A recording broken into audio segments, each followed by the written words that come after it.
중국의 남북조 시대에 장승료라는 사람이 살았습니다. 이 장승료라는 사람은 장군과 태수, 굉장히 높은 벼슬을 했던 그런 고위 공직자였어요. 근데 이 사람이 자신의 그 고위 공직을 내려놓고 이제 그림만 열심히 그리는 그런 화가가 되었습니다. 근데 어느 날 안락사라는 절에서 이 장승료라는 사람에게 찾아와서 이 절 벽면에 그림을 그려달라고 그렇게 요청을 한 거예요. 정말 그림을 굉장히 잘 그렸던 것 같습니다. 그래가지고 이 장승료가 이 절 벽면에다가 그림을 그려줬는데 어떤 그림을 그렸냐면 이제 용을 그렸습니다. 용을 붓을 들어가지고 용을 휘갈겨서 그렸는데 그 그림이 어찌나 멋지었던지 마치 용이 살아서 꿈틀꿈틀 거리는 것 같은 거예요. 마치 이 용이 벽을 뚫고 나가지고 하늘로 날아갈 것 같았습니다.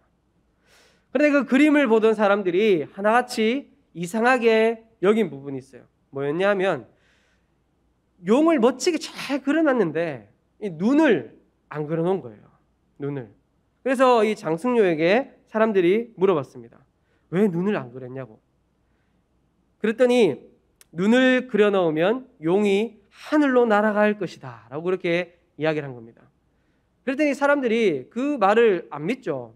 아, 괜찮으니까 용 날아가도 괜찮으니까 눈 좀 찍어달라고. 눈을 마무리해야지 모든 일이 끝나지 않겠습니까? 그렇게 이야기를 했습니다. 그래서 이 장승료가 그렇게 재촉하는 그 부탁에 못 이겨서 이제 용의 그림에 눈을 딱 그려놓는 순간 어떻게 됐을까요? 네. 그 장승료가 이야기했던 것처럼 용이 갑자기 벽에서 막 튀어나오더니 하늘로 확 날아가 버리는 겁니다. 그래서 이 이야기에서 나온 사자성어가 있죠. 뭐냐면 활용점정이다. 활용점정. 가장 핵심이 되는 부분을 마무리함으로써 일을 완벽하게 마친다라는 그런 의미의 사자성어가 이 이야기에서 생겨나게 된 겁니다. 오늘 우리가 읽은 이 고린도전서 13장은 여러분들도 잘 아시는 바와 같이 무슨 장입니까? 네? 네, 여러분 다 잘 아시죠? 그렇죠? 사랑장. 네. 그렇다면 이 앞에 13장 앞에 12장은 무슨 장이죠? 네, 네. 다들 눈빛으로 저에게 말씀하고 계신데 우리가 보통 잘 알고 있는 은사장이다. 뭐 이렇게 이야기하지 않습니까? 사도 바울은 12장에서 많은 성령의 은사들을 열거하고 있습니다. 많은 성령의 은사들을 열거한 다음에 13장에서 그 열거한 은사들에 대한 활용점정으로 사랑을 말씀하고 있습니다. 이 고린도 교회는 성령의 특별한 역사와 훌륭한 사역자들의 섬김을 통해서 세워진 그런 교회였습니다. 그런데 바울이 떠난 후에 이 고린도 교회는 십자가의 복음의 본질과 정신을 외면하고 급속하게 세속화에 빠져들었어요. 비록 그들이 영적인 그런 황홀한 신령한 체험들을 많이 하고 영적인 일에 종사한다고 하더라도 그들의 삶은 여전히 세속적이고 그런 육적인 모습들이 많이 있었습니다. 당시 고린도 교회는 여러 파들이 있었죠. 나는 무슨 파, 나는 어떤 사람, 나는 어떤 사람의 파다, 나는 어떤 사람의 파다. 서로 교회가 다 갈라져 있었어요. 그렇게 싸우고 또 어떤 성도님들은 불륜과 소송, 또 혼인, 우상의 제물, 성찬, 은사, 부활 이런 다양한 주제의 내용들을 가지고 서로 싸우고 다퉜던 그런 교회가 바로 고린도 교회였습니다. 그런 다양한 문제들 중에서도 가장 무시하고 질서 없음으로 인해서 문제가 되었던 것이 바로 영적 은사에 관한 문제였어요. 고린도 교회 성도들은 성령의 특별하신 역사를 통해서 놀라운 부흥과 함께 많은 영적인 은사들을 가졌다는 것을 우리가 말씀을 통해서 알 수 있습니다. 그런 특별한 경험들과 충만한 은사들을 통해서 교회가 하나가 되고 더 건강해지는데 힘을 쏟은 것이 아니라 서로 자화자찬하고 자만하고 자랑하고 각자의 은사가 내 은사가 더 뛰어나다, 내 은사가 더 뛰어나다, 그렇게 자랑함으로써 서로가 교만에 빠지는 그렇게 교회가 빠져버린 거예요. 그런 시끄럽고 무질서하고 혼란스러운 고린도 교회를 향해서 바울은 여러 가지의 은사들을 열거한 다음에 12장 마지막에 너희는 더욱 큰 은사를 사모하라. 내가 또한 가장 좋은 길을 너희에게 보이리라 라고 말하면서 사랑에 대해서 이야기하고 있는 겁니다. 오늘날 우리들의 교회에도 예전 고린도 교회와 같이 여러 가지 은사들이 드러나고 또 각자의 은사들을 통해서 교회에서 어떤 사람은 복음을 전하는 직분으로, 어떤 사람은 교회를 다스리며 치리하는 직분으로, 또 누구는 찬양으로 아이들을 가르치고 전도와 가난한 자를 구제하는 것으로 섬기는 사람들이 많이 있습니다. 그렇다면 지금 우리들이 살아가는 이 시대의 교회들은 고린도 교회와 같은 그런 시끄러운 문제들이 없을까요? 이 바울 시대의 고린도는 굉장히 부유한 도시였어요. 아가야 지역의 수도로서 정치적, 문화적, 상업적으로 매우 중요하고 매우 발달된 그런 요충지였습니다. 여러분들 잘 아시겠지만 굉장히 이 사람들이 돈이 많아지고 여유가 생기면 어떻게 될까요? 더 하나님 앞에 신실하고 하나님 앞에 더 올바른 모습으로 살아가게 되기가 쉽습니까? 아니면 세상 가운데 빠져 살아가기 쉽습니까? 고린도 교회가 굉장히 부유하고 잘 사는 도시이다 보니까 이 고린도 교회가 굉장히 음란하고 세속적인 문화들로 가득한 도시가 되어버린 것이죠. 그런데 지금 우리가 살아가는 이 시대는 어떻습니까? 그 당시보다 정치, 문화, 상업 모든 것들이 그때보다 더 발달되고 더 화려하면 화려했지 덜하지 않지 않습니까? 그리고 우리가 살아가는 이 시대는 고린도 시대보다 더 악하고 더 음란하고 더 하나님이 없는, 하나님이 모르고 살아가는 사람들로 더 가득한 시대이면 시대이지 덜한 시대가 아니라는 거예요. 하나님께서 2000년 전 고린도 교회를 향해서 이 바울 사도가 편지를 통해 사랑을 가르치셨듯이 지금의 우리들에게도 그 어떠한 은사보다, 그 어떠한 뛰어난 지혜와 능력보다도 제일은 사랑이다라는 메시지를 전하고 계십니다. 바울 사도가 쓴 고린도서 13장을 통해서 하나님께서 오늘 우리에게 사랑에 관해서 무엇을 말씀하시려는 것인지 우리 함께 나누어 보고자 합니다. 첫 번째는 사랑의 절대적인 필요성입니다. 사랑의 절대적인 필요성. 1절에서 3절 말씀에 보면 사랑이 없으면 이라는 것으로 사랑의 절대적인 필요성에 대해서 말씀하고 있습니다. 내가 사람의 방언과 천사의 말을 할지라도 사랑이 없으면 소리나는 구리와 울리는 꽹과리가 되고 라고 말씀하고 있습니다. 사람이 아무리 뛰어난 지식과 지혜를 가지고 유창한 말을 할지라도 천사들이 하는 황홀한 말을 할지라도 사랑이 없으면 뭐가 된다고 이야기합니까? 여러분들 우리가 식당에 가면 아이들이 막 어떻게 하면 식탁을 막 두드리잖아요. 막 젓가락으로 두들기면 아이고 너무 듣기 좋다. 아이고 너무 아름다운 소리. 아우 너무 좋아. 이러시는 분들 계십니까? 네, 그러면 병원 가보셔야 돼요. 네. 막 그 식탁을 두드리고 밥그릇을 두드리고 그러면 그 누구도 그 소리를 듣고 싶어하는 사람은 없습니다. 사랑이 없으면 그렇다는 거죠. 사랑이 없으면 아무리 좋은 말을 하고 아무리 황홀한 말을 한다고 하더라도 그 소리가 그냥 밥그릇 두드리는 꽹과리 두드리는 그런 아무짝에 쓸모없는 소리가 되고 만다라고 이야기하는 것입니다. 어느 몇몇 교회들에서는 여러 가지 그런 은사를 내세우면서 내가 더 신령하다, 거룩하다, 내가 더 특별하다 그렇게 자신을 내세우면서 싸우시는 분들이 종종 있어요. 저도 저희 모교에서 그런 분들을 봤습니다. 네. 그런 분들의 특징은 소위 기도를 좀 많이 한다는 분들이죠. 그 중에서도 이 방언으로 기도하시는 성도가 그렇지 않은 성도들 향해서 방언할 줄 몰라, 기도가 부족해서 그렇구만, 제대로 기도해봐, 기도를 건성으로 하니까 하나님이 방언을 안 주시는 거야, 막 그렇게 이야기하는 분들이 있습니다. 방언으로 기도하지 못하는 사람보다 자신이 더 제대로 기도하고 더 거룩한 기도를 하는 것으로 착각하는 그런 우월감에 빠지는 경우가 있습니다. 그리고 교회 기도 시간에 너무 이렇게 내 기도에 빠져서 기도하다 보니까 주변 사람들을 생각하지 못하는 분들이 있어요. 나보다 신앙의 연수가 작거나 나보다 믿음이 연약한 자를 생각해 주지 못하고 지금 내 기도가 중요한 거죠. 내 기도. 교육자들이나 다른 성도님들이 와서 조금만 조용히 기도해 달라고 부탁을 해도 그런 것은 아랑곳하지 않고 내가 지금 기도하는 게 중요한 거예요.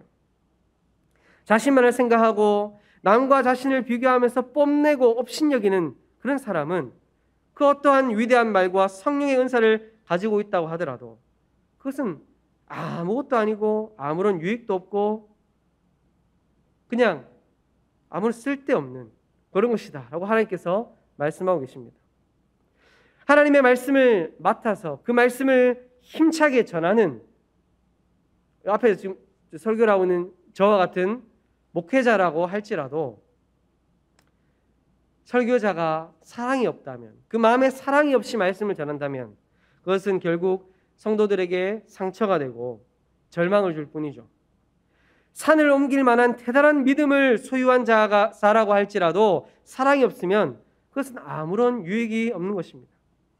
교회에서 여러 가지 것들로 봉사하면서 자신이 가진 모든 재산을 팔아서 구제한다고 해도 자신이 순교자처럼 자신을 불살라서 하나님 앞에 바칠 각오로 헌신한다고 할지라도 사랑이 없으면 자신이 하는 봉사와 구제와 헌신을 통해서 결국 자기 만족을 누리고 자신만큼 하지 못하는 사람들과 나를 비교하고 자신을 비교 우위에 두는 그런 사람이 되고 만다는 것입니다. 결국 그런 사람은 교회 안에서 공동체를 해하고 공동체가 깨지게 하는 그런 역할을 하게 됩니다. 교회에서 여러 가지 직분을 맡으신 분들이 있죠. 우리 교회에서 집사님으로, 권사님으로, 장로님으로, 또 목사님으로 그렇게 섬긴다고 할지라도 그것을 마치 세상의 지위와 같이 내가 더 높다, 내가 더 중요하다 그렇게 생각한다면, 그렇게 생각하고 자신을 높인다면 그것은 아무런 쓸모없는 것이 된다라고 말씀합니다. 하지만 예수님께서는 이렇게 말씀합니다. 이 작은 자 중 하나에게 생수 한 그릇이라도 주는 자는 내가 진실로 너희에게 이르노니 그 사람이 결단코 상을 잃지 아니하리라 하시니라. 아무리 천한 사람에게 베푼 작은 봉사라고 할지라도 사랑으로 했다면 그것은 주님께서 인정해 주신다라고 말씀하고 있습니다. 여러분들 그 클래식 좋아하십니까? 클래식? 맨날 찬양만 열심히 들으시니까 그렇죠? 클래식 보면 오케스트라라는 게 있잖아요. 그렇죠? 오케스트라. 몇십 명의 사람들이 다양한 악기를 가지고 연주를 하죠. 현악기, 관악기, 타악기 여러 가지 악기로 구성되어 있는 그런 악단입니다. 그런 오케스트라에 수많은 악기들의 그 소리와 연주자들의 연주 방식이 다 제각각이에요. 다 다양하죠. 그런데 그 소리가 하나가 되지 못한다면 아무리 그 바이올린이 수천만 원짜리의 바이올린이라고 하더라도 아무리 그 악기들이 정말 좋은 악기라고 하더라도 연주자가 정말 뛰어난 연주자라고 하더라도 그 소리는 시끄러운 소음이 되고 말죠. 하지만 수많은 악기들의 소리와 사람들의 연주 방식을 하나로 묶어주는 앞에서 그 모두가 하나가 되도록 해주는 지휘자가 있기 때문에 그것은 마치 하나의 악기를 한 사람이 연주하듯이 멋진 음악이 정말 멋진 클래식이 되는 거 아니겠습니까? 그렇듯이 교회에 수많은 은사들과 직분들이 있을지라도 하나가 되지 못한다면 교회 이곳저곳에선 시끄러운 잡음들이 들리고 참된 그리스도의 몸된 한 몸을 이루지 못할 것입니다. 하지만 오케스트라를 하나로 이끌어가는 것 같은 그 지휘자와 같은 사랑, 모든 직분과 모든 은사를 하나로 묶어주는 그 사랑으로 하나가 된다면 교회는 참된 그리스도의 몸이 될 줄로 믿습니다. 사랑이 그리스도인의 삶에 있어서 근본적이고 필수적인 것이라면 과연 무엇이 사랑일까요? 어떻게 하는 것이 사랑일까요? 사도 바울은 본문 4장의 4절에서 7절 말씀에 사랑에 대해서 이야기하면서 사랑은 무엇이다. 사랑은 무엇이다. 라고 계속해서 사랑에 대해서 설명해 주고 있습니다. 첫 번째, 사랑은 오래 참는 것이죠. 오래 참는 것. 비록 그 사람이 내가 보기에 너무 부족해 보이고 실수투성이고 내 속을 부글부글 끓게 만드는 사람이라고 하더라도 참고 기다려주는 것. 우리들 중에는 사람들이 있습니다. 그 사람이 틀린 것이 있거나 부족한 것이 있으면 야, 너 이거 잘못됐다. 이거 고쳐라. 왜 이렇게 해? 이렇게 하지 마라. 그렇게 직설적으로 가가지고 그 사람에게 그 잘못을 짚어줘야 되는 사람들이 있어요.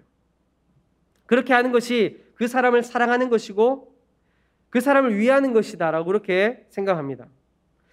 하지만 자신의 모습을 자세히 들여본다면 그렇게 잘못한 것을 직설적으로 말해야 하는 것이 그 사람을 위한 것이 아니라 혹시 나 때문에 아닌지, 나 때문에 내 속이 답답해서 내가 지금 이 말을 하지 않으면 내 입이 근질근질거려서 내 성에 차지 않아서가 아닌지 우리 모습을 돌아봐야 되겠죠. 아이가 태어나서 똥 오줌 싸고 그런 많은 시행착오를 거쳐서 뒤집고 기고 걷고 뛰게 되죠. 그때 우리가 어떻게 합니까? 아이가 똥 쌌다고 엉덩이 한찰 때리고 아이가 못 뒤집는다고 억지로 막 뒤집고 똑바로 앉지도 못하는데 막 앉혀놓고 이런 부모가 있습니까? 우리는 그 아이들이 하나하나 배워가고 하나하나 성장해 가는 것을 이 아이는 곧 뒤집을 거야. 이 아이는 곧 앉게 될 거야. 이 아이는 곧 기게 될 거야. 우리는 그것을 믿음으로 인내하고 기다려주지 않습니까? 그 어떤 부모도 그것을 두고 답답해하거나 화내는 부모는 없습니다. 그것과 같이 내 주변의 형제 자매가 내 속을 부글부글 끓게 만들고 답답해 보이고 도저히 내 눈에 내 성에 차지 않는 그런 실수투성이의 사람이라고 하더라도 믿음으로 인내해주고 기쁨으로 기다려주고 참아주는 것, 그것이 바로 사랑인 줄 믿습니다. 두 번째는 사랑은 온유한 것이에요. 그것은 자기보다 다른 사람에게 더 마음을 쓰는 겁니다. 내가 어떻게 되고 내가 어떻게 되고 이게 아니라 다른 사람의 감정, 다른 사람의 마음, 내 이웃, 내 형제, 자매의 상황을 먼저 생각해 주는 것, 그게 바로 사랑이라는 거예요. 또 사랑은 시기하지 않는 것입니다. 자기가 갖지 못한 것을 바라지 않는 거예요. 남을 시기하는 사람은 남이 잘 되는 것을 배아파합니다. 예를 들어서 내 자식과 내 친구의 자식이 같이 대학을 지원했어요. 같이 떨어졌으면 같이 떨어졌지. 내 친구 아들만 붙으면 안 되는 거예요. 여러분 맞습니까? 네, 다들 사랑이 많으신 분들이라서. 네. 저는 좀 그럴 것 같아요. 배 아플 것 같아요. 그렇죠? 같이 떨어졌으면 같이 떨어지, 같이 재수하면 같이 재수했지. 저 사람 아들만 잘 되는 것은 우리 눈 뜨고 볼 수가 없는 거죠. 그런데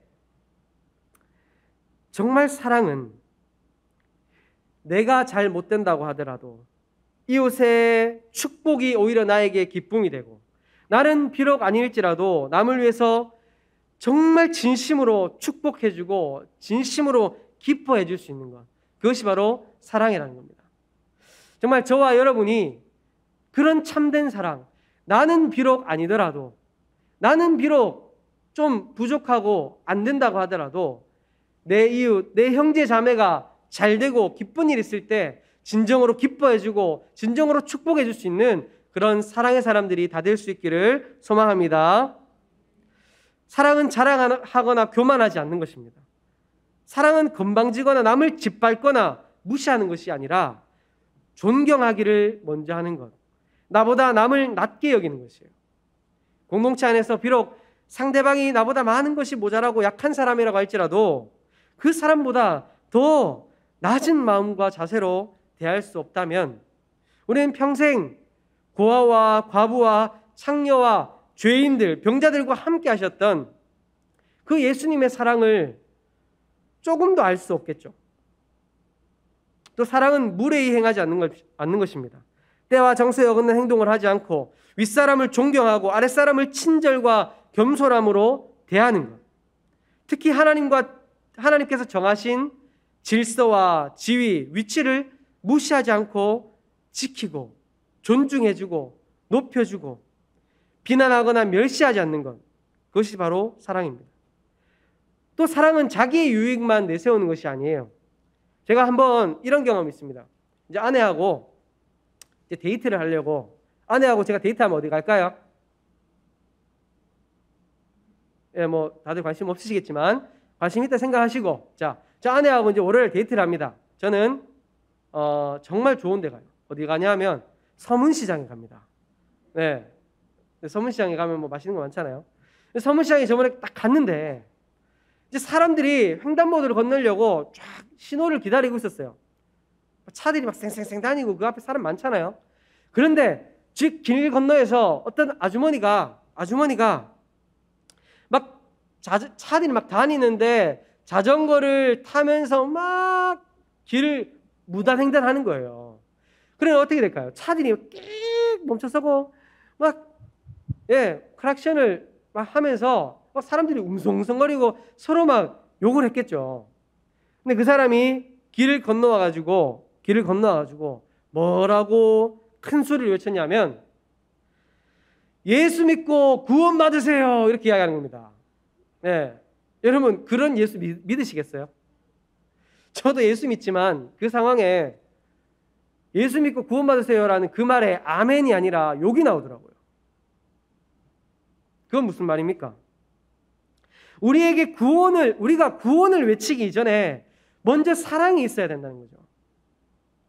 내 유익을 위해서 내 유익만 내세우는 것, 그것은 진정한 그리스도인의 모습이 아니라는 겁니다.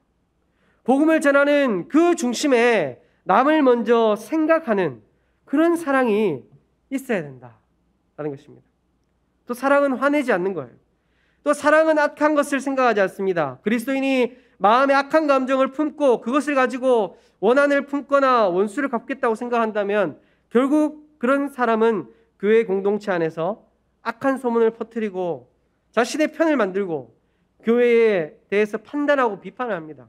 결국 그런 사람은 교회 안에 퍼져 있는 그런 암적인 존재이죠. 사랑은 모든 것을 덮습니다. 무엇보다 뜨겁게 서로 사랑할지니 사랑은 허다한 죄를 덮느니라 라고 말씀합니다. 여러분들은 어떠신지 모르겠지만 저는 한때 사랑하지 못하고 도저히 용서하지 못한 사람이 있었어요. 그 사람만 생각하면 이가 바득바득 갈리는, 정말 악하죠.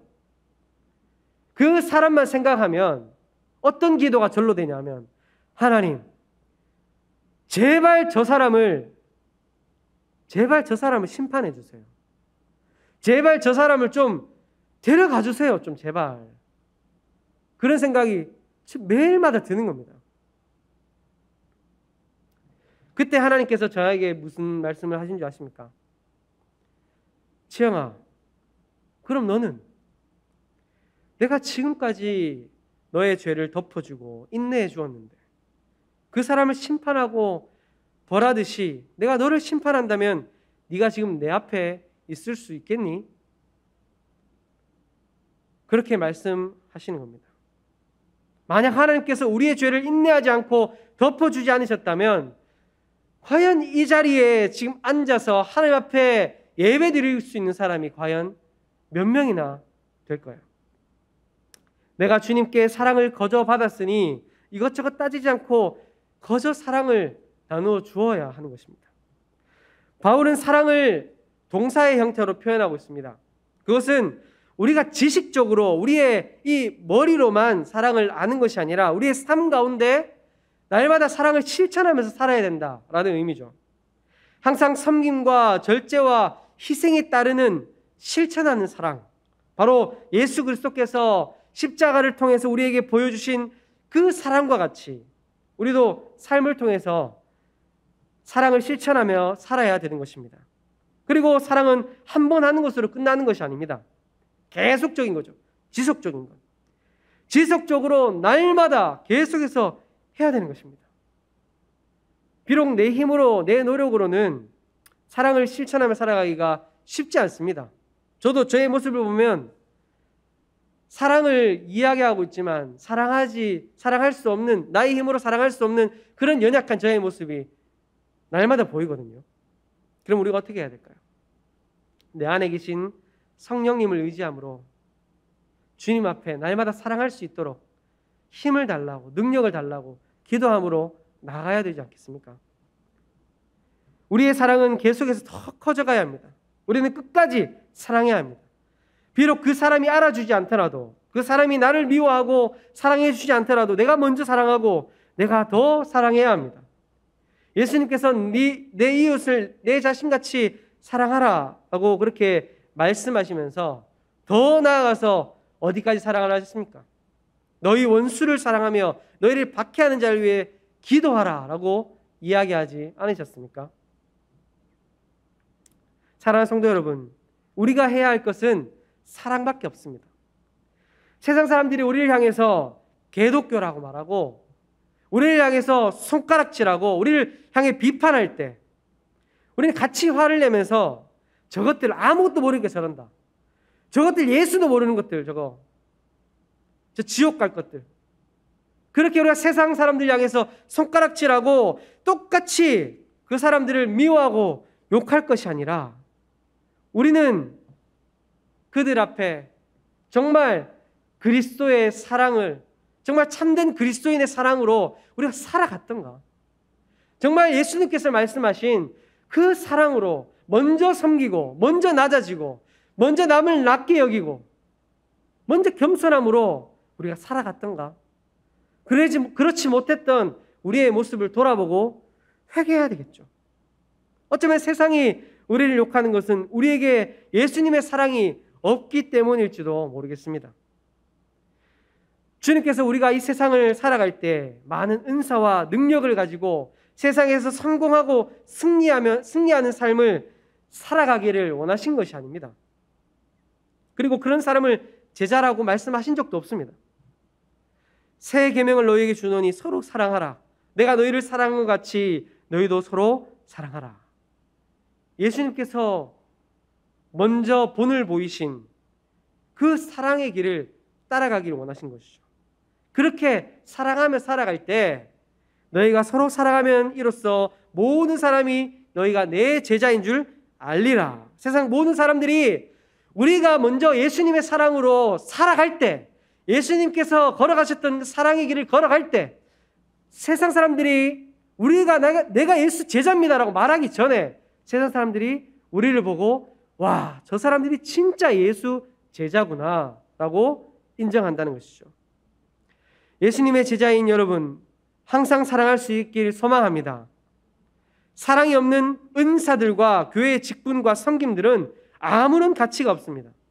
비록 나를 힘들게 핍박하는 사람일지라도, 내 눈에는 부족하고 나를 화나게 만드는 것들 뿐일지라도 예수님께서 죄인인 나를 끝까지 인내하시고 나의 죄를 덮으시고 십자가의 사랑으로 먼저 본을 보이셨던 것처럼 내가 먼저 사랑하고 내가 더 사랑하고 그 어떤 것보다 제일인 사랑을 몸소 실천하며 살아가는 저와 이 자리에 있는 모든 여러분들의 삶이 될 수 있기를 주님의 이름으로 축복합니다.